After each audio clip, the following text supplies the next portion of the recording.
proses untuk sampai kepada analisis yang tajam, seperti halnya kalau teman-teman misalnya masak gitu ya,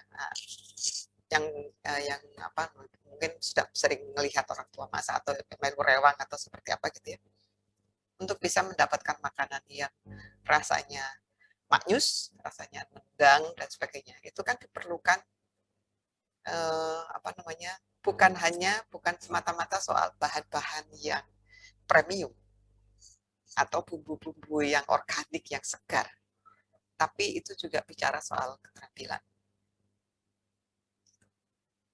Yang baru pertama kali ngekos, nanti misalnya sudah luring, pertama kali ngekos mesti ngelihatnya, oh ibuku udah bikin, ibu saya atau kalau di rumah dibikinin nasi goreng rasanya enak, nyobain ada nasi kemarin, ada telur, ada berapa, ada bawang merah, ada bawang putih, ada lombok gitu ya, ada sapi, ada garam. Ini kan bumbu dasar ya. Coba kita bikin Coba pertama itu rasanya kok nggak kemana-mana. Tapi pada percobaan kedua, percobaan ketiga, percobaan akhirnya kita menemukan komposisi yang pas untuk bisa membuat nasi goreng yang enak menurut kita. Baru kemudian kita coba kepada orang lain, oh ternyata enak juga, oh berarti ini enak nih. Terus kita sepakat, kita bisa simpulkan nasi goreng buatan saya itu enak. Ini analogi ini yang kemudian menjadi dasar utama pemikiran kita, dasar yang menjadi pegangan utama dalam perkuliahan. Bahwa yang kita lakukan sekarang itu adalah latihan. Dalam mata kuliah ini kita sedang latihan. Jadi kalau misalnya latihan itu tadi seperti masak nasi goreng tadi, kalau di masakan pertama nasi sing kasinen lah, sing kurang mateng lah, telurnya kemana-mana lah, itu nggak apa-apa. Itu natural gitu karena kita baru pertama kali. Tapi dalam perjalanannya nanti sampai di akhir perkuliahan khususnya, semoga di percobaan kedua, percobaan ketiga itu nasi goreng kita sudah enak, analisis data kita sudah enak gitu. Enak itu dalam artian runtut, bisa dipahami, kemudian logis. Itu yang bisa ingat, terutama tiga itu. Nah, kemudian nanti sepanjang dalam perjalanan kalian kuliah di prodi sosiologi sampai selesai, skill analisis itu terus diasah, nggak terus berhenti, nggak dipakai itu kan kita sudah nggak ambil kuliah tidak lagi mengambil kuliah metode penelitian. Buat apa pakai analisis data itu, nggak penting itu. Tidak, keterampilan melakukan analisis data itu tidak hanya bisa diterapkan untuk data-data yang sifatnya verbatim, wawancara dan sebagainya seperti itu, tapi juga bisa kita gunakan ketika kita melakukan analisis yang sifatnya tekstual. Bikin tugas sosiologi pembangunan, ya bikin tugas sosiologi pembangunan, coba kalian amati atau buat analisis tentang mengapa masih ada masyarakat yang tinggal di daerah kumuh misalnya. Tapi lagi pandemi Bu, nggak bisa wawancara ya. Sekarang sumber datanya dari media, sumber datanya dari koran. Keterampilan analisis itu terutama dalam penelitian kualitatif bisa kita gunakan untuk menganalisis hal yang sifatnya tekstual. Nanti kapan-kapan saya akan ajari, kalau yang di mata kuliah ini kita akan fokus dulu ke yang sifatnya verbatim ya, karena lebih banyak untuk keperluan skripsi. Jadi gitu guys, yang akan kita pelajari di dalam mata kuliah ini adalah nanti semoga di akhir mata kuliah, di akhir semester, nasi goreng yang kalian buat itu sudah lezat semuanya. Komposisinya sudah pas, kecapnya sudah enak, sausnya sudah cukup, bawang merah, bawang putihnya nggak kebanyakan, nasinya juga cocok gitu ya. Itu saya jadi lapar sekarang. Nasi goreng saya itu juga belum enak, saya tidak bisa membuat nasi goreng saya enak buatan ibu saya, jadi masih terus latihan. Oke. Sampai di sini ada yang mau disampaikan dulu? Silakan. Bertanya, Bu. Mas Iqbal. Ya, sebentar. Dengar suara saya, Bu? Ya. Saya mau bertanya terkait data analisis yang deskripsi tadi. Saya mau bertanya sama Ibu, yang dikatakan sebagai suatu data yang bisa dipahami, itu bagaimana? Nanti biar kita bisa tahu gambarannya buat kita latihan kedepannya. Terima kasih. Ya. Oke. Nah, baik. Terima kasih, Mas Iqbal. Nah, itulah yang akan kita lakukan di mata kuliah ini, Mas. Bagaimana kita bisa, bagaimana kalian bisa mempraktekkan dan mempunyai keterampilan untuk menganalisis data yang dapat dipahami. Prosesnya tidak, prosesnya lumayan panjang, 14 kali pertemuan terutama. Tapi at the end of the day, ketika kalian selesai nanti, saya sangat berharap nanti pada saat penulisan laporan, ada tulisan laporan ya, tidak lagi ada kebingungan atau kepusingan ketika ya analisis CPA ya. Tidak lagi muncul seperti itu karena prosesnya sudah kita selesaikan di pertemuan sebelumnya. Jadi jangan khawatir Mas Iqbal, kita akan hal-hal yang tadi saya sampaikan itu adalah materi-materi yang akan kita pelajari di mata kuliah ini. Oke, yang lainnya? Oke, kalau tidak ada saya refresh sedikit ya tadi yang disampaikan Pak Isah, saya untuk merefresh ya 2 bulan liburan rebahan gitu kan, bisa jadi sebagian materi metode penelitian kualitatif nempel di bantal ya, jadi kita masukin lagi ke kepala kita sekarang. Ini sekedar refresh saja. Di dalam kalian sudah belajar di metode penelitian sosial bahwa ada perdebatan klasik antara positivistik dengan dari kemarin Pak. Positivistik dengan Perseian kalau saya tidak salah. Pemikirannya Durkheim dan Weber. Gitu. Bahwa semua positivistik memandang bahwa semuanya ilmu pengetahuan itu adalah sesuatu yang bisa diukur, bisa dibuktikan, bisa dirasakan, sehingga dia dan prosesnya bisa diulangi, gitu ya, bisa diulangi dengan hasil yang sama, gitu. Sementara pada sisi satunya di epistemologinya Versteigen-nya punya Weber disampaikan bahwa tidak, gitu, bahwa kebenaran yang ada di dunia ini sebenarnya berkaitan dengan bagaimana kita memaknai apa yang ada di belakang itu. Apa yang ada di belakang sebuah fenomena, apa yang ada di belakang sebuah situasi, gitu ya, sebuah konteks, sebuah event, sebuah masalah.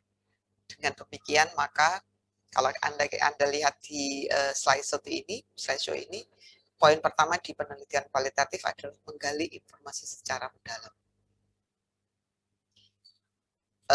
Kalau penelitian kuantitatif, mereka akan lebih banyak lanjut ke slide berikutnya. Di row kedua, di dalam penelitian kuantitatif yang menjadi tujuannya adalah generalisasi. Ini yang penting. Sebaliknya, yang di dalam penelitian kualitatif yang menjadi tujuan utamanya adalah memahami situasi yang dalam, memahami situasi yang ada dengan cara tadi menggali sedalam-dalamnya. Kalau saya boleh menganalogikan, untuk penelitian kuantitatif itu kurang lebih seperti kalau kita melihat atau memotret dengan menggunakan drone. Sudah tahu ya cara bekerjanya drone? Kita terbangkan drone dengan ketinggian yang sudah kita tetapkan, gitu ya. Dia akan misalnya dari setinggi kepala kita dulu, kemudian dia akan semakin naik, gitu ya. Maka gambar yang ditangkap oleh kamera drone itu juga akan berbeda. Ketika dia hanya setinggi kepala, ya yang hanya dia lihat ya hanya yang ada di sekitar itu. Tapi begitu dia semakin naik lagi, semakin naik lagi, semakin naik lagi, maka gambaran yang ditangkap oleh kamera drone itu juga semakin luas. Tapi apa konsekuensinya? Gambarannya semakin luas, tapi detailnya semakin kabur. Kayak kalau kita pakai Google Map, Google Street ya, yang pakai model Google View itu, Google Map kemudian pakai Street View, itu kan kelihatan tuh begitu kita zoom in kan semakin lama semakin detail, semakin detail. Tapi kalau kita lihat dengan gambaran yang luas, maka kita cuma bisa tahu, oh di daerah sana ada sekelompok bangunan gitu ya, sebelah daerah sini ada sungainya yang lewat gitu, ada bagian warna hijau di situ ada tumbuhannya gitu. Tapi kita nggak tahu di balik tumbuhan itu ada apa. Kita juga tidak tahu di balik bangunan-bangunan itu ada siapa yang tinggal. Mereka berasal dari mana, kondisi sosial ekonominya seperti apa. Di sungai yang melintas, misalnya sungai yang melintas itu kita juga tidak tahu apakah sungai itu sungai yang sehat atau tidak sehat.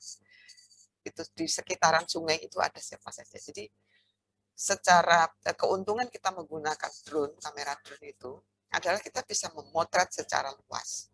Kita juga bisa tahu, sehingga kita bisa tahu apa saja yang ada dalam satu lembar foto hasil drone itu. Tapi kekurangannya kita tidak tahu ada apa di balik itu. Demikian halnya yang terjadi ketika kita menggunakan penelitian kuantitatif. Penelitian kuantitatif memotret secara luas. Memotret secara luas sesuatu fenomena tertentu, misalnya seperti itu. Tujuannya apa? Karena dan hal ini memang sengaja dilakukan karena mereka ingin membuat generalisasi. Mereka ingin membuat generalisasi. Misalnya survei tentang kesiapan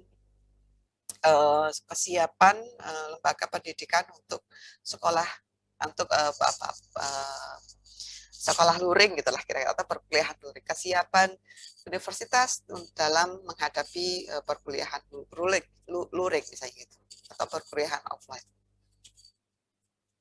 Untuk bisa membuat generalisasi bahwa perguruan tinggi itu siap atau tidak siap, maka diperlukan data yang sebanyak-banyaknya dari siapa saja, maksudnya bukan dari siapa saja, tapi dari responden yang sudah ditentukan. Prosesnya nanti sudah dijelaskan di metode penelitian kuantitatif ya, dan analisis data kuantitatif, tapi kurang lebih seperti itu. Misalnya dari 60 perguruan tinggi swasta yang ada di Jogja dan UGM, UIN, UNY, UPN, ISI. Ya, ada lima kampus negeri ya yang ada di Jogja itu kan ya. Ada 5 kampus negeri. Jadi 65 kampus swasta dan negeri yang ada di Jogja. Misalnya 90%-nya menyatakan siap, siap untuk melakukan perkuliahan luring. Potret ini bisa didapatkan dari drone view tadi ya, drone kamera, dengan mengumpulkan data yang sebanyak-banyaknya dari mahasiswa, dari dosen, dari teknik, seperti itu.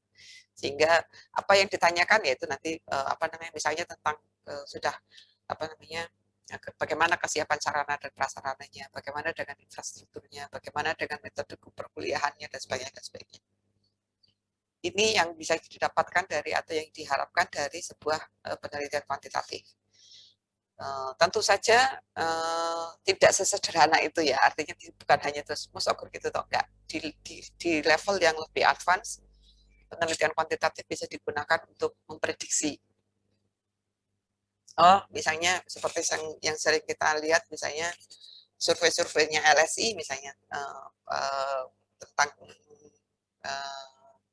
pemilu misalnya, menjelang pemilu. Yang ini prediksi kami adalah nanti pada pemilu 2024 itu yang akan muncul adalah tokohnya, kandidatnya ini, dan dia akan mendapatkan angka atau persentase sebesar ini. Jadi penelitian kuantitatif itu bisa dipakai untuk memprediksikan. Bukan hanya prediksi soal politik, tapi di hampir semuanya.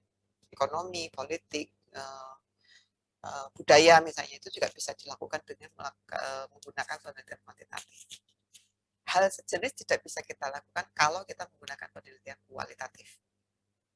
Hampir susah gitu. Kenapa? Karena yang akan kita lihat adalah apa yang ada di balik sebuah masalah atau sebuah topik yang akan kita teliti. Ibaratnya tadi ketika kita menggunakan kamera drone tadi kan ada sekelompok bagian yang berisi bangunan-bangunan, ada bagian yang berisi tumbuhan gitu, ada sungai gitu ya.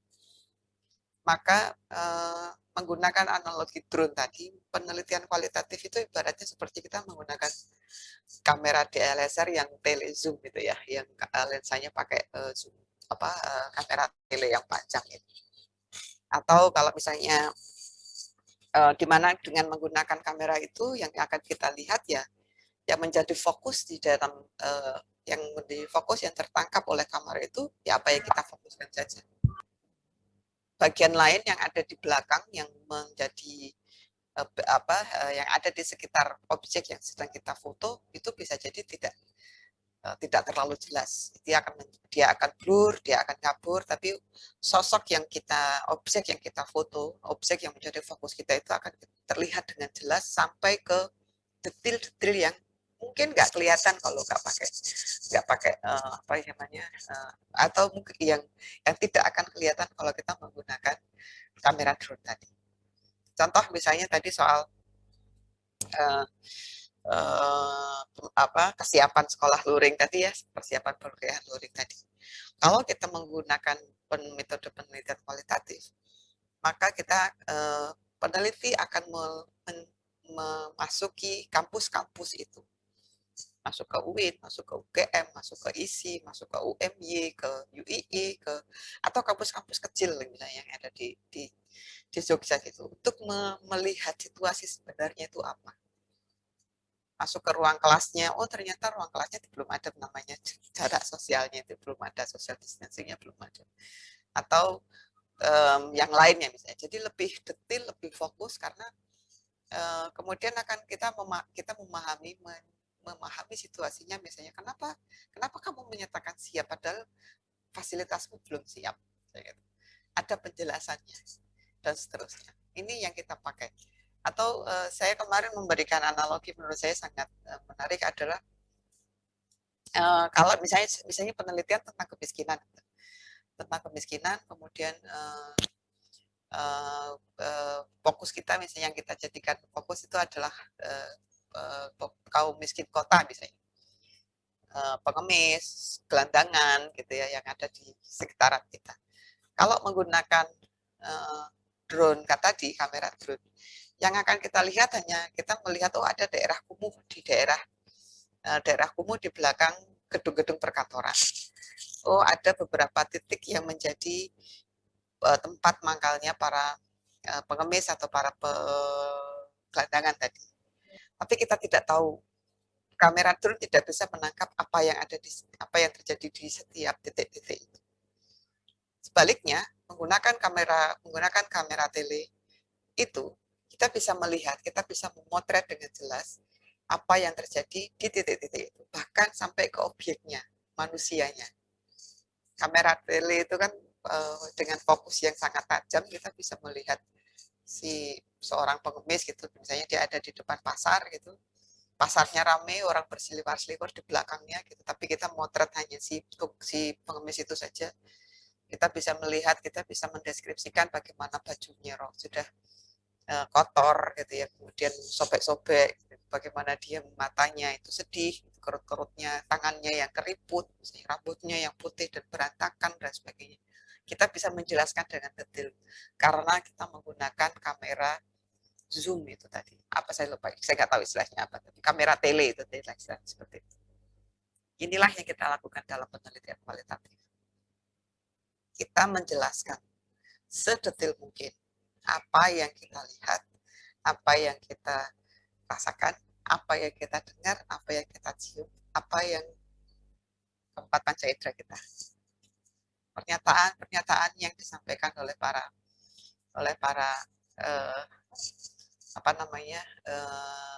informan gitu ya, orang yang kita wawancarai, misalnya kita melakukan wawancara, kita coba untuk memahami mengapa dia menyatakan seperti itu.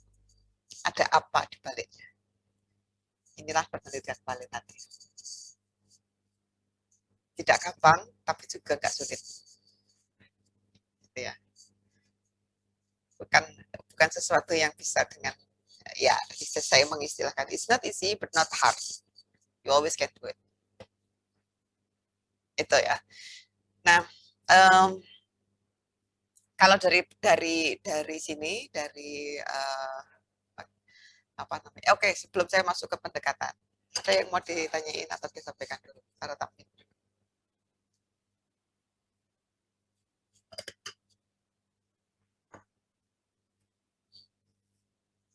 Tapi kebayang ya gimana melihat foto yang menggunakan kamera drone, perbedaan sense of the feelingnya ketika kita melihat foto landscape pakai kamera drone yang dari atas itu dengan nonton atau melihat foto yang fokus pada satu objek di mana dia misalnya berada di lingkungan yang crowded gitu, setting yang padat, kemudian hanya satu.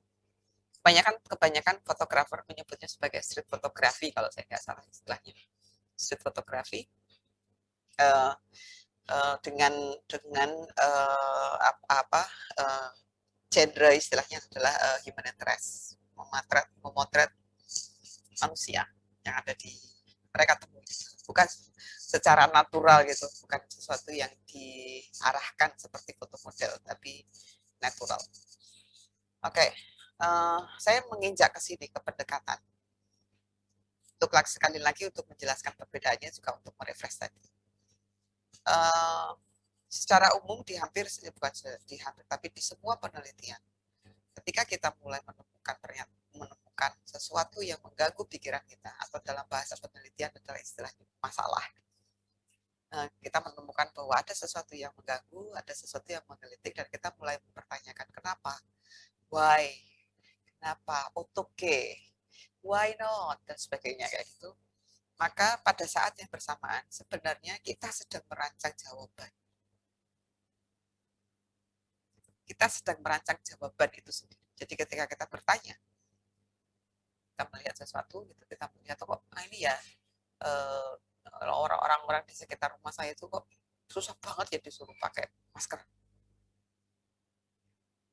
Itu misalnya orang-orang di sekitar saya itu, di lingkungan saya misalnya, atau di jalan itu misalnya ketemu di jalan, segitu banyaknya orang itu kok nggak ada yang pakai masker.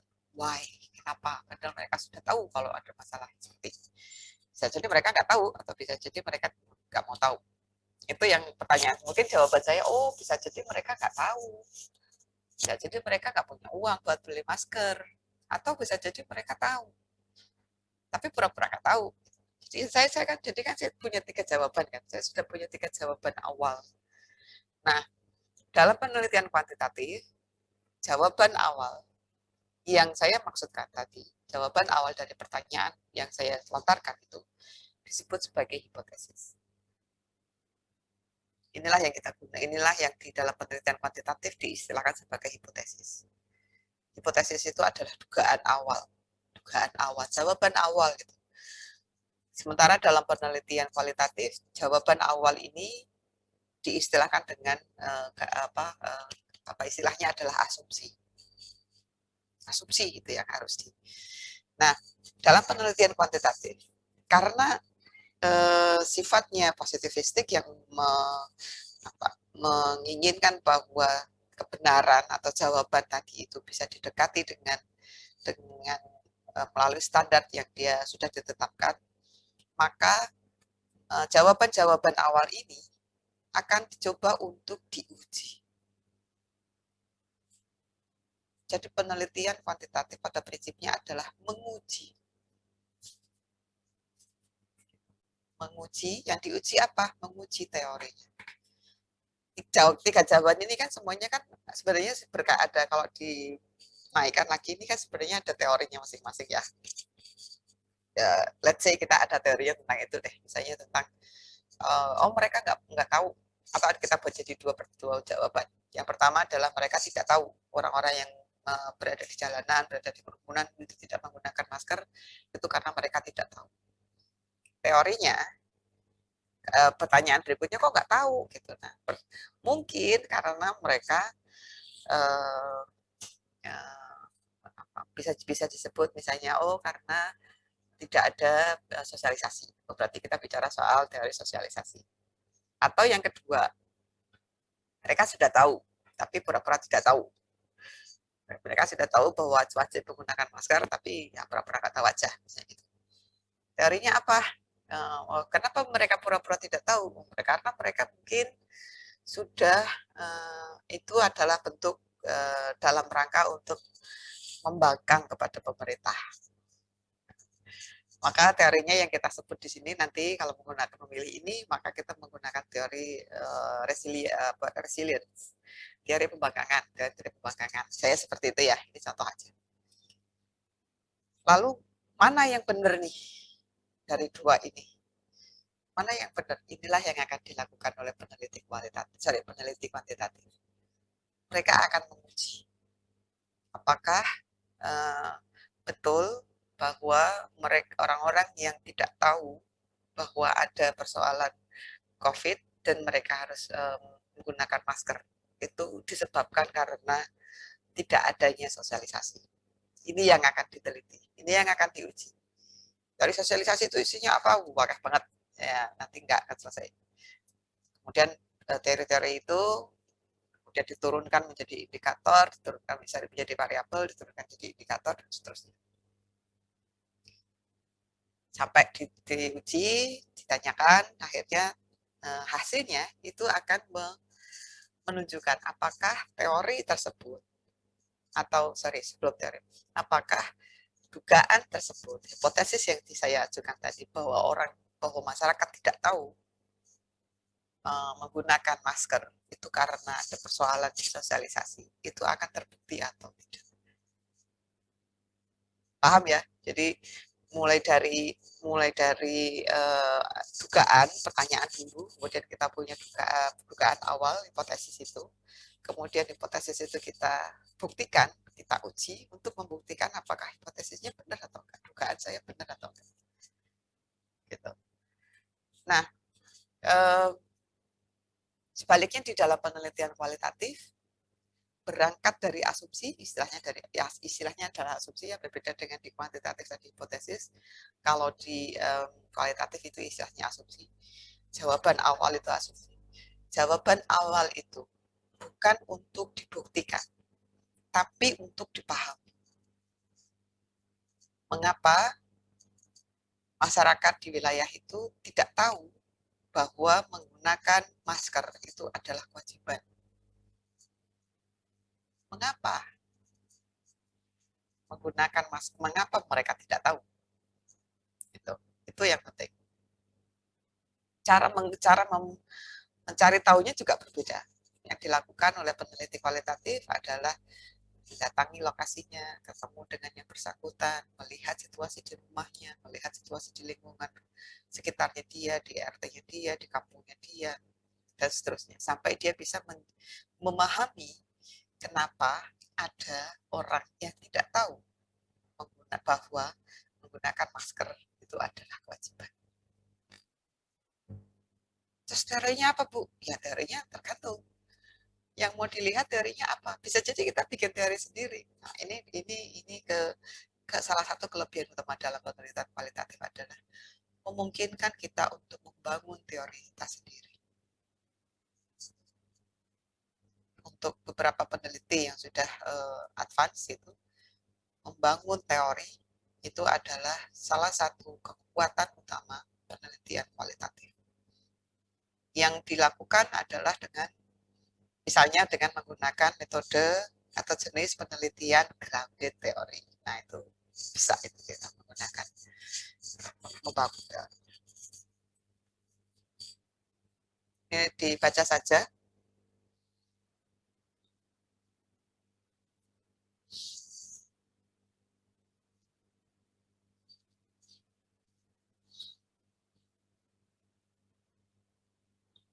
Sebentar.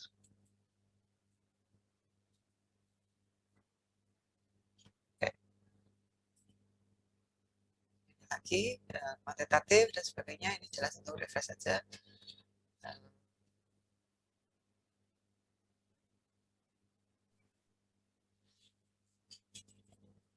Oke.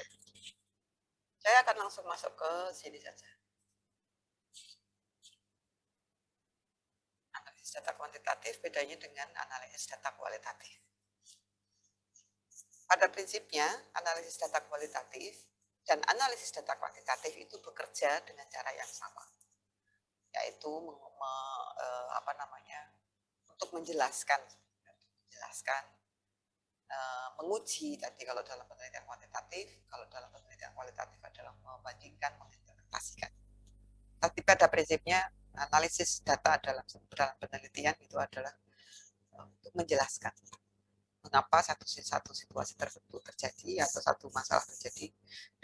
Tergantung, tentu saja penjelasannya tergantung metode yang kita pilih. Saya suka senang sekali dengan kutipan dari ini, kutipannya Sugio, bahwa dalam teknik analisis data ada tiga hal penting, 3 poin utama, yaitu mencari dan menyusun data secara sistematis, mengorganisasikan data ke dalam kategori, dan seterusnya menjabarkan dalam unit, melakukan sintesa dan seterusnya. Ini kan kegiatan yang dilakukan dalam pengorganisasian data ya. Yang ketiga adalah membuat kesimpulan. Ini yang saya sebutkan tadi di dalam penelitian kuantitatif maupun kualitatif, teknik analisis datanya. Itu sebenarnya melakukan 3 poin utama. Mencari dan menyusun, mengorganisasikan data, dan membuat kesimpulan.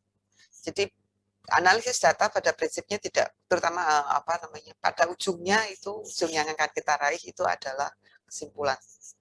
Tapi untuk bisa mencapai ujung itu, maka kita harus melewati beberapa proses. Nah, dalam penelitian kualitatif, proses pencarian dan penyusunan data lapangan itu nanti akan kita lakukan gitu secara lebih sistematis lagi. Kemudian bagaimana mengorganisasikan data ke dalam kategori, ini juga yang menjadi penting, dan menurut saya dari hasil pengamatan saya sejak saya sudah bisa mulai menguji dan membimbing itu mungkin tahun 2010-an lah kira-kira. Oh, enggak sampai 2009-an, kelemahan utama mahasiswa sosiologi itu adalah mengorganisasikan data dalam kategori.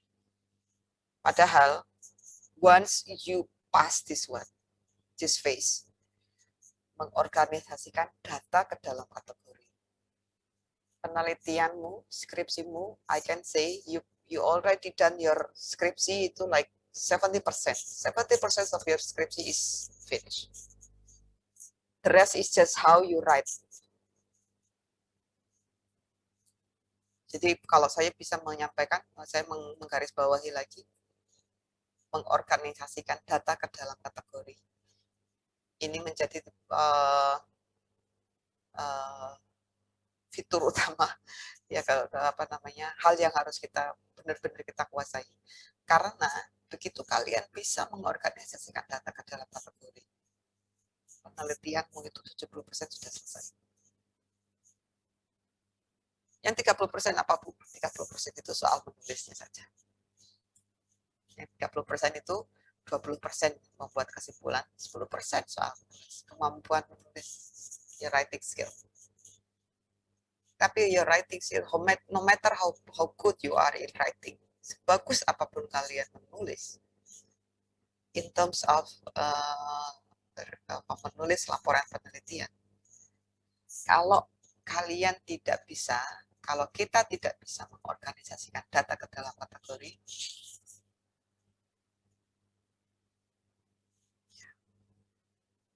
tulisanmu tidak akan berbunyi apa-apa. Laporan penelitianmu nggak akan berbunyi apa-apa. Ini yang perlu dipahami. Jadi ini 3 poin ini yang akan kita pelajari dalam perkuliahan kita mulai selama 13 pertemuan 13 minggu ke depan. Kita akan memulai dari cara dan dari proses kita mencari dan menyusun data secara sistematis. Kemudian lanjut kepada cara mengorganisasikan datanya seperti apa, membuat kesimpulan itu menjadi bagian juga dalam perkuliahan kita, sampai kepada akhir adalah menulis nulis yang 10% tadi. Nah, ini refreshment juga kemarin sudah dijelaskan dalam penelitian metode penelitian kualitatif. Pengumpulan data ada 3 macam. Khususnya dalam penelitian kualitatif yang utama adalah 3 ini. Triangulasi atau gabungan ini nanti dia bisa menjadi bagian dalam teknik pengumpulan data, tapi dia juga bisa menjadi bagian dalam validasi data, dalam proses validasi data. Kenapa ada validasi data sih Bu? Nanti akan saya jelaskan. Nah, nanti sambil di pertemuan berikutnya kita akan membahas lebih detail untuk masing-masing cara pengumpulan data ini. Tapi prinsipnya bahwa jadi ini yang perlu kalian pahami dari awal. Penelitian kualitatif itu berbeda dengan penelitian kuantitatif, khususnya karena yang menjadi alat dalam penelitian itu adalah si penelitinya sendiri. Loh, emangnya kalau di penelitian kuantitatif penelitinya bukan alat? Enggak. Peneliti kuantitatif itu alatnya ada di surveinya. Ada di angket, ada di kuesioner yang mereka buat. Tapi dalam penelitian kualitatif, si peneliti itulah yang menjadi alat. Dialah yang merekam. Dialah yang mencatat. Dialah yang menafsirkan, menginterpretasikan apa yang disampaikan oleh orang yang kita wawancarai itu. Atau apa yang sedang kita amati. Sehingga salah satu skill utama yang harus kita miliki dalam penelitian kualitatif adalah membuat catatan. Buat catatan. Catatan itu nanti penting ketika kita melakukan observasi, menjadi penting ketika melakukan wawancara, catat bagian-bagian penting apa yang kita dengar ketika melakukan wawancara. Jadi bukan hanya mengandalkan alat perekam, ya, atau mengandalkan kamera karena direkam kabeh gitu. Tapi kemampuan mencatat itu juga akan mendukung gitu, karena bisa jadi dalam proses wawancara dan beberapa kali yang saya temui gitu, ada pernyataan-pernyataan yang sangat penting, yang sangat kuat, yang perlu kita konfirmasi lagi atau kita perlu minta penjelasan lebih lanjut. Itu kalau kita tidak mencatatnya akan hilang, momennya akan hilang. Kemudian ini yang perlu saya klarifikasi terkait dengan dokumentasi. Sebenarnya yang dimaksud di sini bukan dokumentasi, motret-motret kamera gitu ya, bukan. Tapi sebenarnya lebih pada dokumen. Teknik pengumpulan data berbasis dokumen, bukan berbasis dokumentasi. Karena di beberapa kali saya menemukan di proposal mahasiswa itu yang mereka pahami dengan dokumentasi itu ya tadi, berarti alat-alatnya yang diperlukan adalah kamera, kemudian kamera video, kamera foto, dan sebagainya. Padahal bukan. Yang dimasukkan di sini adalah dokumen-dokumen yang relevan atau yang mendukung atau yang sesuai dengan apa yang sedang kita teliti. Misalnya tadi, pemberdayaan masyarakat di sebuah desa. Maka dokumen yang kita perlukan, yang perlu juga kita data yang perlu kita kumpulkan dari dokumen itu adalah misalnya dokumen demografi, gitu ya, atau misalnya yang itu biasanya ada di kelurahan, biasanya di kecamatan, gitu. Kita kalau nanya Pak, minta data desa dong, mau saya sedang penelitian ini, saya minta data desa X. Nanti di situ kita tahu bahwa ada sekian ratus orang yang pekerjaannya petani yang menjadi dan sebagainya. Jadi itu data dokumen sebenarnya, data yang berasal dari dokumen. Atau bisa juga laporan-laporan penelitian atau survei-survei tahunan yang dilakukan oleh lembaga lain atau bidang lain atau organisasi lain yang memang juga mendukung penelitian kita. Gitu. Teknik analisis berbasis dokumen ini penting, gitu ya. Apalagi zaman sekarang kalian semuanya sudah terdokumentasi, semuanya sudah terarsip, dan itu memang menjadi sumber penting juga, jadi perlu dipelajari. Tapi mungkin saya akan lebih fokus pada nanti saya akan lebih fokus pada 2 yang pertama ini. Bagaimana melakukan analisis data berdasarkan hasil wawancara dan observasi. Bukan berarti yang dokumen kemudian ditinggalkan, enggak. Nanti mungkin 1 atau 2 kali dalam pertemuan materi saya akan singgung sedikit. Karena ini juga penting, khususnya dalam proses penulisan proposal dan penulisan laporan. Ini secara umum jenis data kualitatifnya ada dibagi menjadi 3, teks menjadi teks, narasi, dan visual. Teks itu tadi yang tadi disebut tadi dokumen, data, kemudian ada arsip. Misalnya penelitian sejarah, maka arsip-arsip yang berkaitan dengan perkembangan, misalnya sejarah perkembangan kota Yogyakarta gitu, maka arsip-arsip yang dimiliki oleh VOC, oleh Belanda misalnya seperti itu, kemudian itu menjadi penting gitu ya, sifatnya teks. Gitu. Teks itu juga bisa berupa misalnya kita melakukan penelitian tentang hoax di media sosial misalnya. Di Twitter misalnya seperti itu, maka kita bisa basis data jenis data yang kita kumpulkan itu adalah bentuknya teks di dalam Twitter. Untuk jenis data narasi, salah satu contohnya adalah wawancara, apa yang disampaikan, pernyataan-pernyataannya disampaikan oleh pewawancara. Kemudian jenis data berikutnya adalah visual. Visual itu adalah hasil observasi, itu bisa jadi visual. Kemudian misalnya kita mengumpulkan foto, kemudian foto-foto dan video-video yang sekarang bertebaran di internet itu bisa jadi jenis data yang kita kumpulkan dari sumber-sumber itu adalah bentuknya atau jenisnya adalah visual. Nah, sebelum ke sini, monggo kalau ada pertanyaan dulu.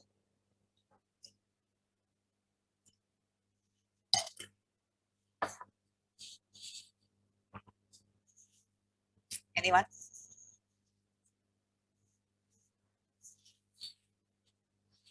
Oke. Untuk mempercepat saja. Jadi semoga tadi refreshment-nya sudah ini ya, sudah mulai terjelas gitu ya, sudah kembali lagi gitu ya yang tadi saya bilang nempel di bantal karena keseringan rebahan kayak gitu-gitu, sudah kembali lagi ke kepala kita, sudah kembali ke dalam pemikiran kita, sudah semakin oh iya dulu pernah disinggung tentang ini, oh iya dulu pernah disinggung tentang ini. Nah, seperti yang tadi saya singgung di depan, untuk untuk tujuan kenapa perkuliahan ini diberikan adalah 3 poin ini, 3 poin utama. Tapi jelas kalau untuk yang poin pertama ini sebagian sudah disampaikan dalam mata kuliah metode penelitian kualitatif. Tetapi kemudian mungkin nanti akan tadi sebagian juga sudah saya singgung di awal pertemuan. Nah, maka yang menjadi poin penting atau titik tekan utama ada di poin ketiga dan poin kedua dan ketiga. Keterampilan dan praktek. Di poin kedua, memberikan keterampilan dan dalam mengumpulkan data dan mempraktekkan. Ini adalah poin utama kita. Jadi seperti tadi saya singgung, saya harapkan nanti Prodi juga mengharapkan setelah mahasiswa lulus dalam perkuliahan ini, kalian mempunyai keterampilan untuk mengumpulkan data kualitatif dan mempraktekkan cara menganalisisnya. Nah, yang juga penting adalah di poin ketiga tadi Mbak Aisyah sudah menyinggung sedikit tentang etika penelitian soal validitas dan reliabilitas. Satu hal yang perlu kalian pahami bahwa jadi di skripsi mahasiswa sosiologi sosiologi visum akhir-akhir ini sudah mulai mahasiswa mencantumkan validitas data, gitu ya, validitas penelitian, etika penelitian itu sudah mulai dimasukkan dalam proposal. Jadi menurut saya sangat bagus. Kenapa penting? Karena kita harus mundur sedikit beberapa ratus tahun yang lalu ketika penelitian kualitatif dimulai digunakan dalam penelitian sosial, dan salah satu nyinyiran utamanya peneliti positivistik itu adalah menganggap bahwa penelitian kualitatif itu bukan hasil penelitian ilmiah, karena tidak bisa dijamin kevalitan dan keabsahan hasil penelitian. Kenapa? Karena sumber datanya berasal dari wawancara, dari pernyataan. Jenis datanya adalah narasi, jenis datanya adalah lebih banyak pernyataan, kalimat-kalimat dan ya berasal dari informan gitu ya, kita menyebutnya sebagai informan. Yang menurut para hatersnya peneliti kualitatif, let's say hatersnya peneliti kualitatif adalah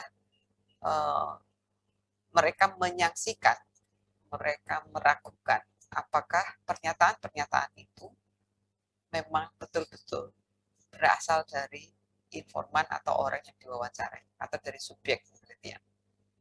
Apakah para subjek penelitian itu menyampaikan pernyataannya dalam keadaan yang bebas, artinya mereka tidak tertekan. Apakah tidak ada campur tangan peneliti dalam proses penelitiannya sehingga data yang disampaikan yang diberikan oleh subjek penelitian itu juga dalam tanda petik murni. Ini apa namanya beberapa kenyinyiran julidnya peneliti kuantitatif gitu, ketika di masa-masa awal penelitian kualitatif mulai dipakai dalam penelitian sosial. Nah, tentu saja para peneliti kualitatif berusaha keras untuk membuktikan bahwa yang kami lakukan ini itu valid gitu. Bahwa yang kami lakukan ini sudah memenuhi standar penelitian ilmiah. Maka yang sering kemudian salah satu cara yang kemudian banyak dilakukan adalah dengan membuktikan validitas dan reliabilitas hasil penelitian itu melalui beberapa tahap gitu. Salah satunya adalah dengan triangulasi. Jadi triangulasi itu adalah bagian dari cara peneliti kualitatif untuk meyakinkan bahwa penelitian mereka itu valid dan sah. Jadi mereka tidak memanipulasi, peneliti kualitatif itu tidak melakukan manipulasi, data yang didapatkan itu juga data yang berasal dari informan, data asli, dan seterusnya. Ini yang akan kita tekankan lagi supaya apa namanya, karena memang rawan, memang sangat rawan, dan itu sangat dipahami. Siapa yang bisa menjamin ketika saya wawancara, misalnya saya wawancara dengan gelandangan itu nggak terintimidasi dengan saya, misalnya, wah aku diwawancarai karo dosen UIN. Secara psikologis itu sudah mengintimidasi seseorang. Atau kalau misalnya saya mewawancarai penelitian saya tentang anak sekolah gitu, saya wawancara ke SD, ke SMP dan sebagainya, kemudian mereka akan merasa wah saya mewawancarai dosen kayak gitu. Terus akhirnya mereka menjawab sesuai dengan apa yang diinginkan oleh peneliti, bukan karena takut gitu misalnya, karena takut atau segan atau apa dosennya, kok aku jawab misalnya nanti dia nggak senang sebagainya. Atau bisa juga karena tekanan dari lingkungan untuk kasus-kasus yang sifatnya sensitif, misalnya soal LGBT misalnya seperti itu. Tidak semua, karena masih banyak orang yang belum bisa menerima itu, jadi dia lebih bermain aman kayak gitu. Itu beberapa hal yang menjadi kekhawatiran sebenarnya. Dan upaya-upaya untuk menjaga agar hasil penelitian itu valid dan reliable terus dilakukan oleh peneliti kualitatif. Oke, saya langsung masuk ke sini saja. Oh, ini dulu. Nah,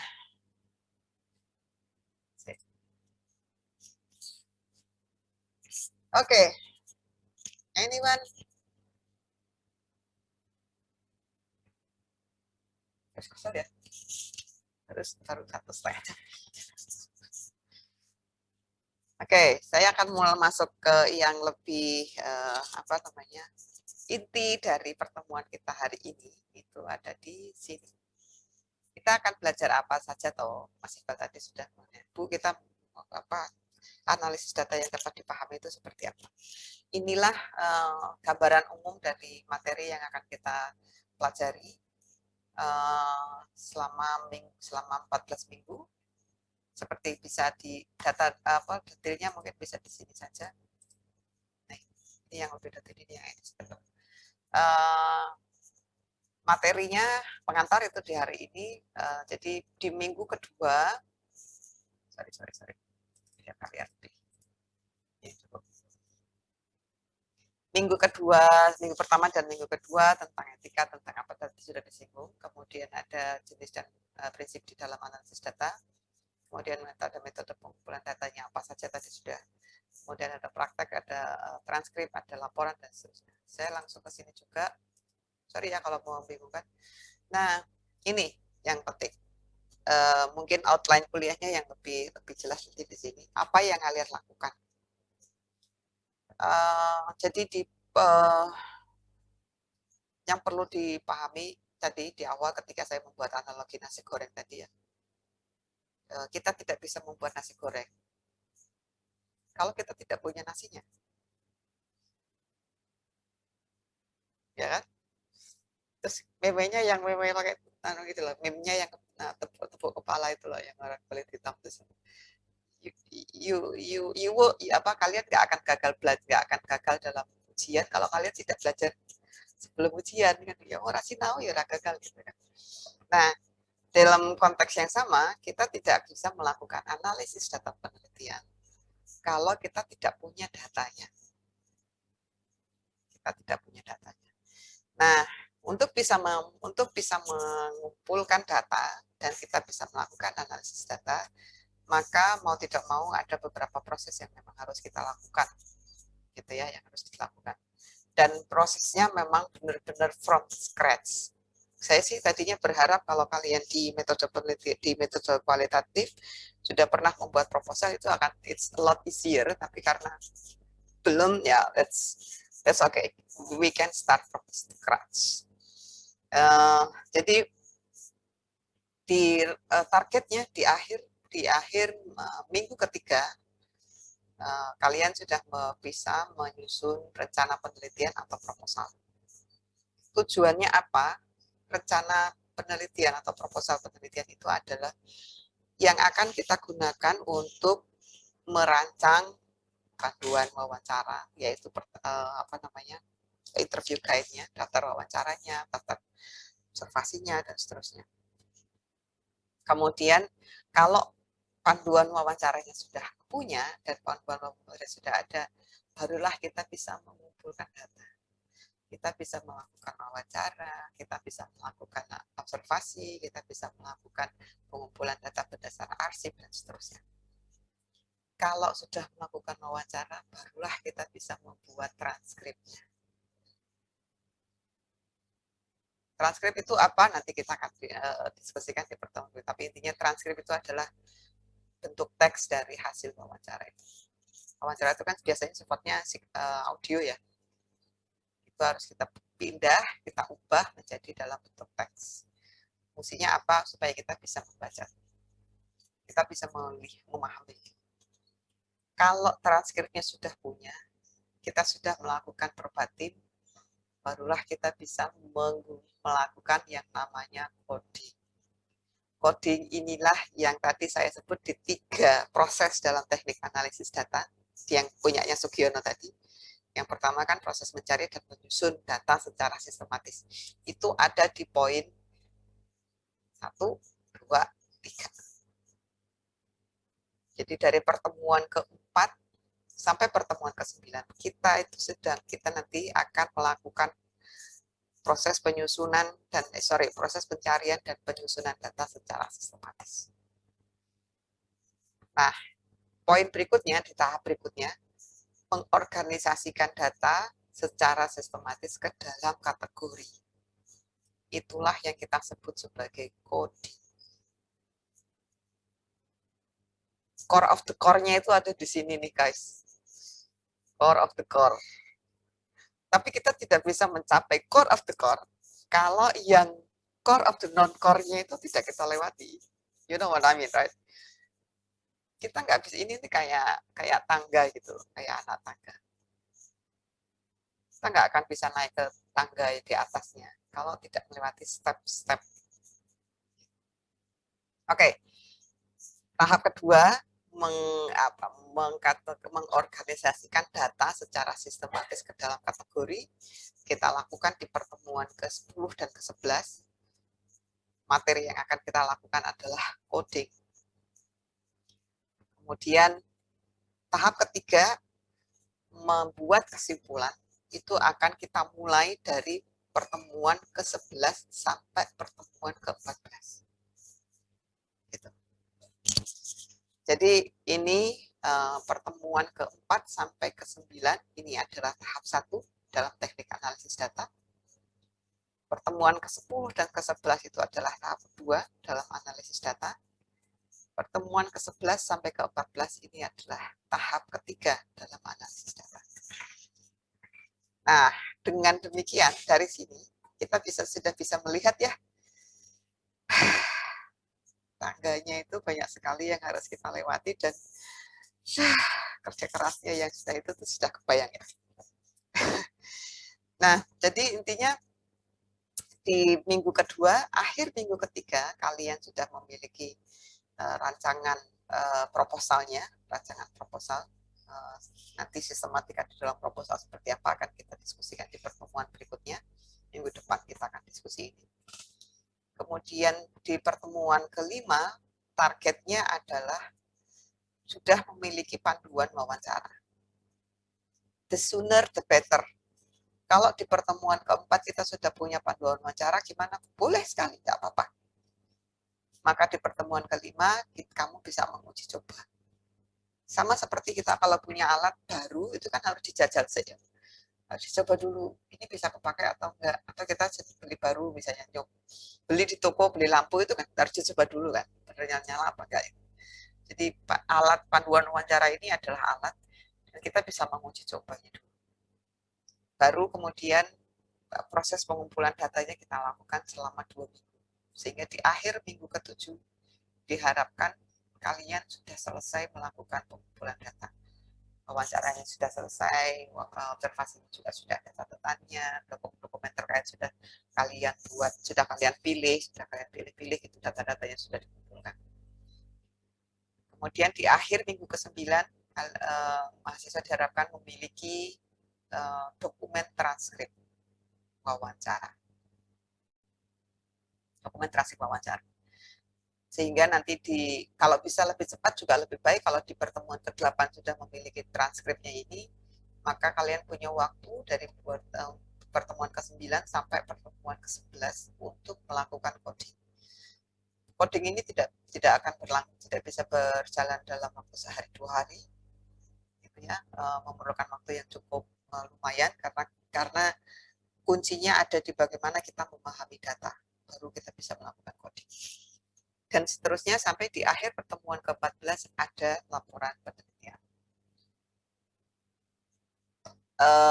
Ini memang kerja yang sangat berat, sangat berat. Gitu. Sing penelitian skripsi aja 1 semester dulu rampung, iki kok sampai kon nulis laporan segala macam gitu ya, apalagi ini. Wah, ini kan sama saja kalian melakukan mini skripsi, mini riset. Nah, don't worry, kalian tidak akan melakukannya sendirian. Mas Iqbal langsung ya sih.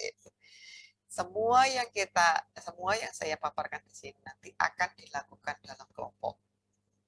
Dan ini adalah tugas kelompok. Dalam mata kuliah ini saya tidak ada, ada kayaknya sih saya tidak menulis tugas individu.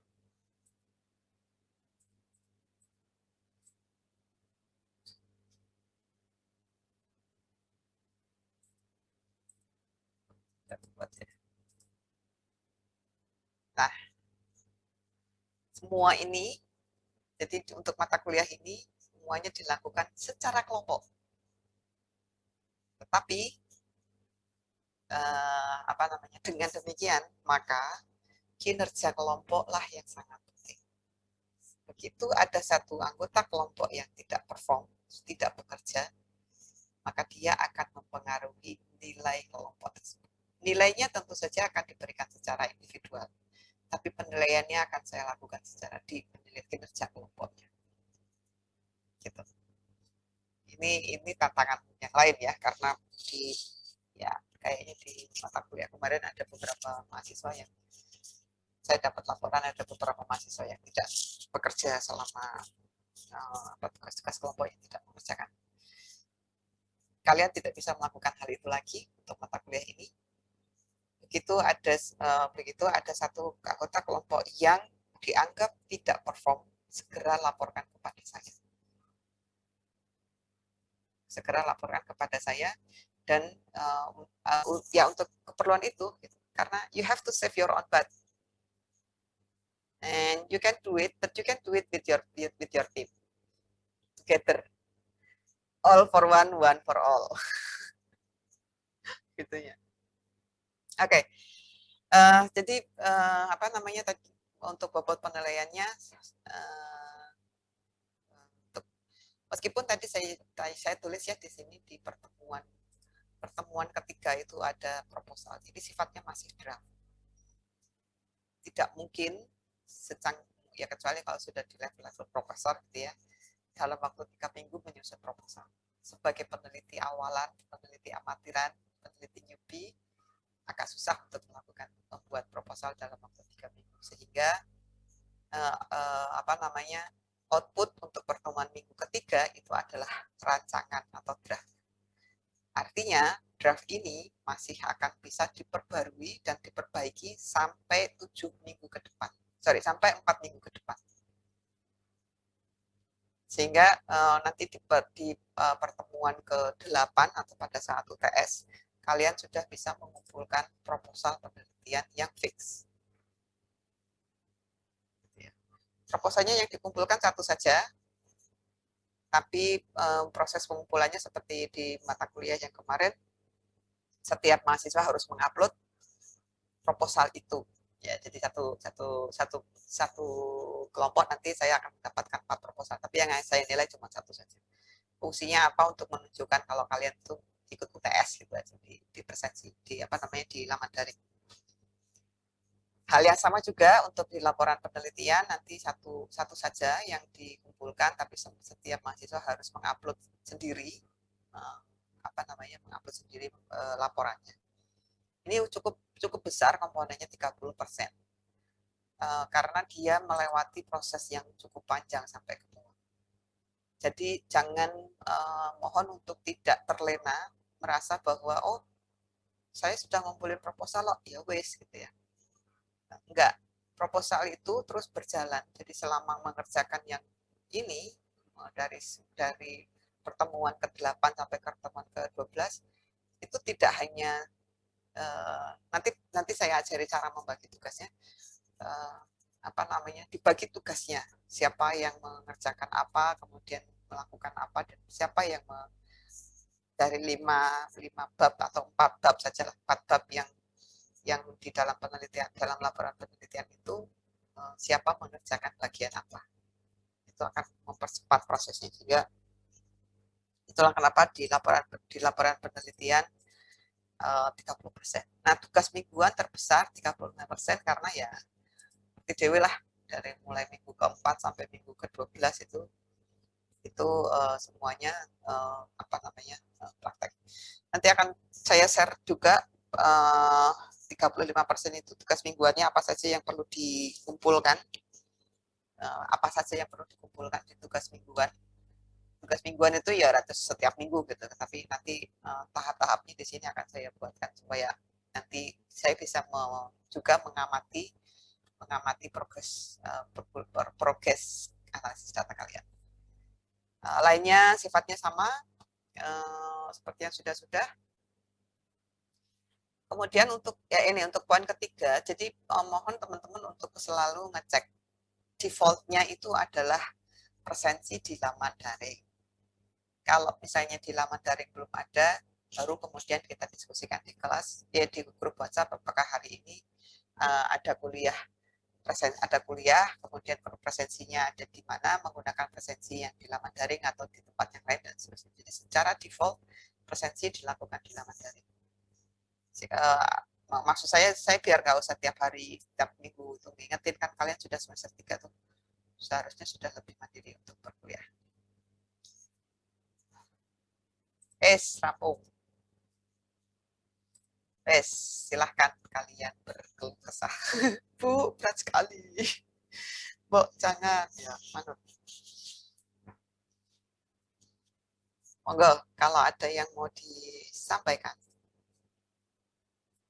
Ini kita masih di semester masih di pertemuan pertama, sehingga saya mengharapkan untuk kenyamanan bersama, untuk kenyamanan kita dalam perkuliahan, silahkan kalau ada yang mau disampaikan atau mau ditambahi atau dikurangi atau diusulan misalnya Bu atau yang lainnya, supaya dalam proses perkuliahan kita juga menjadi lebih nyaman gitu. Tidak ada yang menggerundel di belakang gitu kalau setelah selesai dalam kuliah ini, kuliah Ibu Ambar gitu masih agak tugas sih. Padahal sudah dijelaskan dari awal kuliah bahwa akan ada ini itu dan seterusnya. Jadi mohon kita selesaikan baik-baik dulu di depan. Nek perlu kontok-kontokan ya ayo kontok-kontokan, tapi setelah itu everything clear, semuanya berjalan sesuai yang diharapkan. Silakan, monggo. Oke, Mas Iqbal. Saya ini bertanya terkait tugas-tugas ya. Untuk tugas misalnya selesai dan ada nilai yang sekiranya kecil, mohon diberitahu. Soalnya kan 2 semester saya bareng jenengan, saya nggak tahu nih tugas mana yang kok nilai saya nggak memuaskan bagi saya. Saya ngerasanya tugas udah penuh dan udah maksimal. Itu seperti apa? Ya, oke. Terima kasih masukannya. Tak anggap masukan ya. Ya, yang lainnya.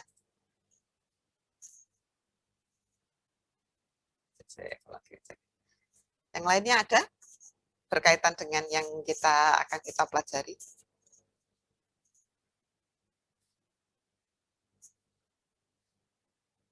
Kita di mata kuliah ini ada berapa mahasiswanya? Berapa kita mahasiswanya sekarang? 31. 38, Bu. Oh, 38. Ya, tadi ada yang izin sih.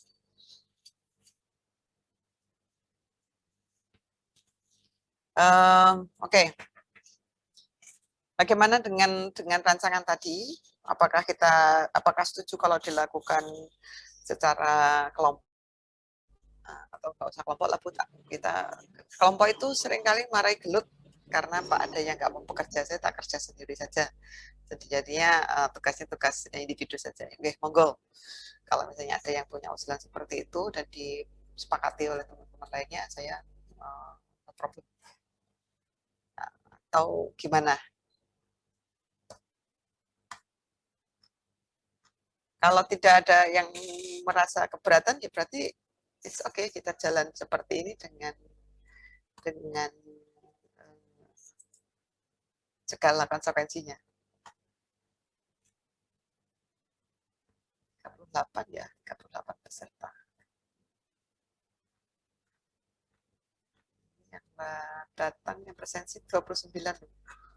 Kalian sudah pada presensi belum ini?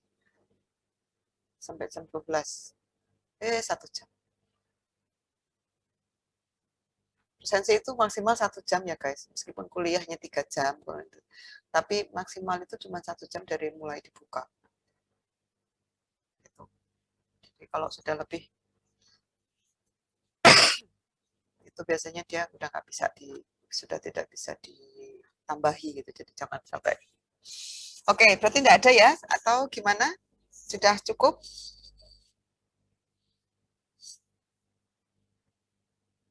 Tentang kelompoknya jadinya gimana? Kelompok atau individu? Tugasnya mau tugas kelompok atau tugas individu? Bu, mau izin bertanya. Oh, Mbak Ana. Halo? Oke, Bu? silakan. Mau izin bertanya, kan sebelumnya kan kita juga udah dapat itu tugas menulis laporan gitu kan Bu. Nah, di itu kan setiap itu tuh gimana ya? Sebentar bingung. Jadi kan Gimana? kita belum dapat itu loh, kayak pengarahan yang salahnya di mana, terus misalkan pembahasan teori itu kurangnya gimana gimana gimana gitu. Kalau misalkan semester ini kayak lebih dipandu, kan ada kesempatan Zoom 5 kali gitu. Itu gimana ya, Bu? Misalkan kurangnya di sini gitu loh, Bu. Iya, memang untuk yang kalau di mata kuliah yang kemarin itu memang berbeda karena kan sifatnya lebih esai bentuknya ya, laporan dan sebagainya. Tapi kalau di yang sekarang memang empirical gitu, jadi empiris, datanya data empiris yang untuk bisa sampai ke tahap di akhir itu memang nanti akan sampai ke sana. Cuman yang perlu juga dipahami oleh kawan-kawan semua bahwa sesuai dengan nama mata kuliah kita, maka yang akan menjadi fokus adalah di analisis datanya, di proses analisis data. Saya mungkin tidak akan terlalu memusingkan dengan bagaimana laporannya, bisa jadi saya tidak akan terlalu memusingkan. Yang penting proses analisis datanya dan kesimpulannya oke. Bisa jadi seperti itu. Tapi karena istilahnya minimum requirement yang diharapkan dari mata kuliah ini adalah kalian punya keterampilan dan mampu mempraktekkan cara menganalisis data. Loh Bu, tapi kan ada laporan penelitian. Betul, nanti di mata kuliah yang lain juga akan ada. Kalian masih akan mendapatkan mata kuliah academic writing, mungkin sudah mendapatkan. Kalian akan mendapatkan mata kuliah praktek penelitian sosial. Nanti ada mata kuliah praktek penelitian sosial, kemudian ada mata kuliah seminar proposal, dan lain sebagainya, yang semuanya berujung pada menulis laporan. Tentu saja bukan berarti saya lepas tangan gitu ya, enggak. Kita akan tetap beberapa akan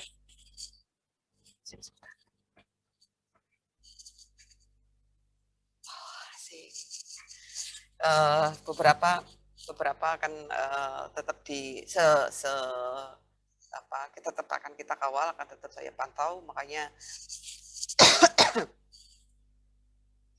bedanya dengan yang di mata kuliah yang lain itu adalah karena di sini lebih banyak praktek dan akan lebih banyak praktek, dan tentu saja praktek itu sangat tergantung pada bagaimana kalian menyediakan sumbernya. Dinamika di dalam kelompoknya sendiri juga seperti apa, itu yang penting. Karena jadwal pertemuan kita kan cuma 2 jam gitu, di setiap minggu. Itu dilakukan secara sinkronus, meeting seperti ini, maupun yang tidak sinkronus, misalnya atau melalui meeting Zoom atau melalui WhatsApp dan sebagainya, itu tuh kita jadwalnya cuma 2 jam. Jadi ya, I'll do my best to help you, karena memang saya berkepentingan sekali. Karena saya sering merasa kesal gitu dengan skripsi mahasiswa yang kedodoran di analisis, dan menjadi tanggung jawab saya sebagai dosen pengampu untuk memastikan bahwa mahasiswa memiliki kemampuan untuk menganalisis data itu. Tapi memang prosesnya tidak bisa prosesnya mungkin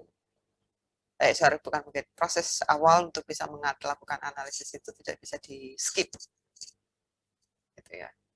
Meskipun mungkin Bu kita sudah pernah dulu ya, Bu kita laporannya gitu ya, tetap harus sampai ke situ dulu, gitu. Harus dilewati satu-satu. Gitu Mbak Hana. Iya, makasih Bu. Ada lagi guys? Assalamualaikum ya Bu. Mbak Ita. Izin bertanya Ge. Silakan. Berarti nanti kalau misal mempraktekkan pengumpulan data seperti wawancara dan observasi itu harus terjun langsung ke lapangan atau bagaimana ya Bu? Terima kasih.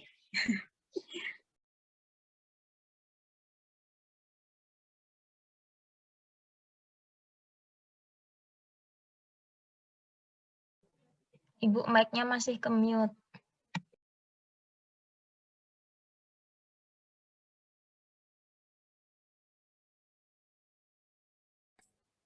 Saya mau pamer buku pembangunan sosial. Pembangunan sosial teori dan praktek. Barusan aja datang. Oke.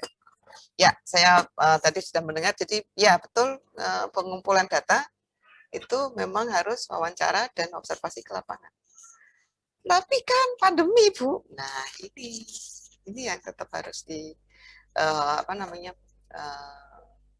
pandemi memang pada banyak hal memang menghambat dan menghalangi gitu ya. Tapi proses penelitian tetap bisa berjalan. Salah satu dan semua peneliti itu melakukan inovasi dan inovasi besar dalam proses penelitian mereka, salah satunya dalam pengumpulan data gitu. Nah, kalau penelitian itu mengharuskan itu di dalam penelitian kita itu kita harus ada data wawancara, ya wawancara bisa dilakukan dengan melalui online seperti ini. Pakai Zoom, pakai Google Meet, telepon gitu ya. Nggak bisa Google Meet, Bu orangnya ya sudah ada telepon saja. Teleponnya kalau dia mau, Bu teleponnya pakai apa misalnya? Oh kalau dia mau ya bisa pakai video call. Kalau enggak ya telepon voice saja sudah cukup, enggak apa-apa. Karena situasi memang tidak memungkinkan. Kecuali nanti dalam waktu ya semoga kita berdoa dalam waktu 1 bulan 2 bulan ke depan karena kita masih sampai Desember nih. 1 bulan 2 bulan ke depan level PPKM-nya sudah diturunkan gitu ya, terus kita bisa datang ke lokasi ketemu langsung dengan yang akan kita wawancarai dan sebagainya itu hal lain gitu. Tapi paling tidak adaptasi terhadap situasi sekarang itu dalam pengumpulan data penelitian ya dilakukan dengan cara seperti itu. Jadi bisa nggak ada masalah. Pengumpulan data kalau istilahnya dalam penelitian kualitatif, dalam penelitian namanya mediated communication. Mediated data collecting. Jadi pengumpulan data yang termediasi. Termediasinya oleh apa? Oleh teknologi. Gitu. Oleh media kayak gitu. Jadi bisa dipakai sesuai kesepakatan dengan informan itu. Itu Mbak Ita. Baik Bu, terima kasih. Sama-sama. Oke. Ada lagi kah? Sudah cukup? Oke. Untuk kelompoknya jadinya gimana? Ini tadi dilakukan secara kelompok atau secara individu tugas-tugasnya? Mau dilakukan secara kelompok atau secara individu? 38 itu berarti kan hampir 40 ya. Kalian paling nyaman bekerja di dalam kelompok itu berapa orang maksimal? 6 orang itu masih memungkinkan nggak? Atau 5 orang? 4 orang. 4 orang aja. Itu kelompokmu yang lama ya. Oke, antara 4 sampai 5 sih kayaknya paling memungkinkan dan bisa diatur ya. Ini ya. Oke, jadi satu kelompok itu 4 sampai 5 orang. Laki-laki seperti yang saya sampaikan, saya percaya bahwa kerja kelompok itu supaya efektif, dia harus didasari oleh kesediaan dan kepercayaan. Jadi trust antara anggota kelompok itu yang paling penting dan komitmen saja. Sehingga dan yang sudah bisa memang agak sulit ketika situasinya seperti sekarang, tapi 1 tahun 2 semester di sosiologi kemarin semoga sudah mulai ketemu mana nih yang chemistry-nya masuk dengan kerjaan kita dan sebagainya. Jadi untuk kelompok saya serahkan kepada kalian saja. Oke. Jadi satu kelompok isinya 4 sampai 5 orang.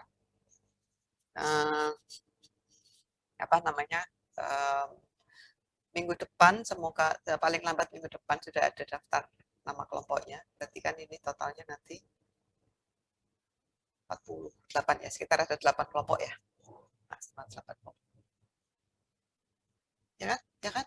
40 bagi 5 itu 8 tuh. Aku ngecek neng anu itu dah. Iya ampun. 40 itu kan apa namanya totalnya. Jadi nanti akan ada yang beranggotakan 4 orang. Ya, mungkin ada 2 kelompok yang beranggotakan 4 orang. Enggak, satu kelompok isinya ada 1 kelompok ya 4 orang. Lainnya bisa 3, ya. Ada 3 orang. Ada 1 kelompok yang isinya 3 orang. Karena 35 5 kali 7 itu kan sudah 35. Sisanya bisa 1 kelompok tersebut. Atau kalau mau berarti ada 2 kelompok yang isinya 4 orang. Jadi ada 6 kelompok 5 orang, 2 kelompok 4 orang gitu ya. Jadi 4 sampai 5 orang aja. Kalau 3 terlalu sedikit. Kasihan nanti kan mengerjakan laporannya itu apa? Oke. Begitu? Ada yang mau disampaikan lagi?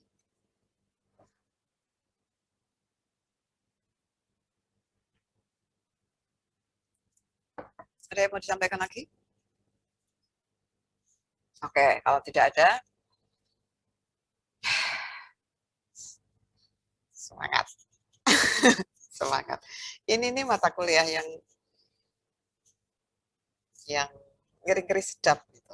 Ngeri-ngeri sedapnya itu karena dan saya mengharapkan tentu saja dalam beberapa hal itu tadi saya sudah berjanji kita akan belajar bersama-sama. Tapi tentu saja belajar bersama itu hanya bisa dilakukan kalau kedua belah pihaknya juga aktif. Ya, artinya dari kalian juga, saya juga menyampaikan materinya, kemudian insya Allah semoga saja. Semester kemarin itu luar biasa, itu banyak yang harus dikerjakan data. Semoga tahun ini semester ini enggak. Tapi nanti kalau misalnya keadaan situasinya tidak memungkinkan saya untuk mengisi materi, saya akan minta bantuan Bu Nisrina untuk mengawal proses itu. Jadi nanti akan ada yang membantu untuk mengawal proses itu, seperti Mbak Hana menyampaikan pula untuk bikin laporan, untuk bikin proposal dan sebagainya itu kita perlu dibantu, kita perlu dikawal. Ya, insya Allah untuk mata kuliah ini saya dibantu dan karena ada 2 pengampu, nanti Mbak Nisrina juga nanti akan saya minta untuk sesekali mengawal kelas ini, seperti halnya saya juga mengawal kelas B.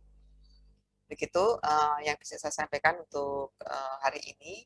Semangat semuanya. Semester 3 itu sudah ya masih bisa lah jalan-jalan main-main. Kalau level PPKM sudah di ini ya, sudah diangkat gitu ya. Artinya masih bisa lah bersantai-santai sedikit, masih bisa messing around gitu ya. Semester 4, semester 3, semester 4 itu mungkin sudah masih bisa kita melakukan itu. Atau mungkin justru situasinya malah paling enak itu di semester 3, semester 4. Tapi juga tetap perlu caution gitu ya, hati-hati. Semester 5, 7, 8 itu will come very fast. Tahu-tahu aja, kok saya sudah skripsi, kocok-kocokku kok sudah skripsi, aku kok belum. Nah itu jangan sampai seperti itu. Oke, itu saja. Terima kasih teman-teman semuanya atas kesediaannya bergabung. Luar biasa, sudah 2 jam. Minggu depan kita akan kuliahnya minggu depan mau pakai Zoom lagi atau pakai di WhatsApp saja. Karena minggu depan materinya tentang proposal. Zoom. Yang lainnya. Ya udah nanti di voting aja ya di grup ya. Kalau misalnya mau pakai Zoom, berarti nanti saya siapkan linknya minggu depan. Kalau enggak, berarti nanti akan siapkan materinya. Kita diskusinya di grup. Atau kita diskusi di laman daring juga bisa. Oke, Nathan Mawon sekali lagi, terima kasih. Salam sehat semuanya. Jangan lupa daftar untuk yang belum daftar vaksin. Kuotanya cepat sekali menipis dengan bekal vaksin 2 kali itu, insya Allah kita bisa lebih siap menghadapi perkuliahan. Lebih dan kurangnya mohon maaf. Assalamualaikum warahmatullahi wabarakatuh. Sampai ketemu minggu depan. Waalaikumsalam warahmatullahi Waalaikumsalam. Waalaikumsalam warahmatullahi wabarakatuh. Terima kasih, Bu. Terima kasih, Bu. Sini, Bu. wabarakatuh. Oke, sama-sama.